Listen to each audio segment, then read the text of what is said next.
ang kuwit ng balat sa akin. Lalagay ang ipagsapalaran sa mga at talagang pinagulan. Kaya naman check ng saga.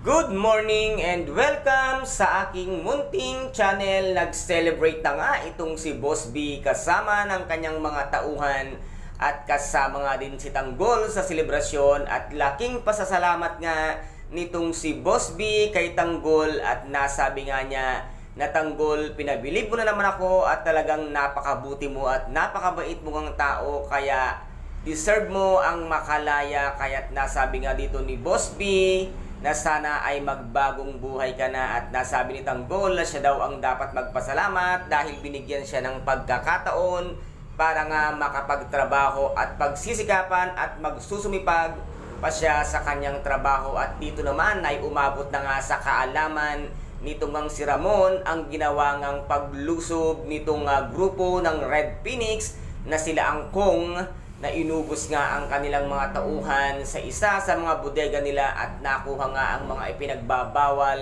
na gamot. At dito nga ay nasabi ni Olga na ipapahanap niya ang Red Phoenix at ipapaligpit niya ang mga ito. At nasabi naman itong si Ramon na ako ang siyang kinalaban nila at ako ang kikitil ng mga buhay nila. Kaya ngayon matitikman nila ang lupit ng isang Montenegro at ni Ramon kung paano nga ito magalit at paano ito maghiganti. Kaya angkong abangan nyo kung ano ang gagawin sa inyo nitong ang si Ramon. At tuwang-tuwa naman itong si angkong nang ibalita sa kanya ng kanyang isa sa mga pinagkakatiwalaan na success ang kanilang paglusob sa bodega ng mga Montenegro. At ngayon naman ay ang grupo naman nitong ang si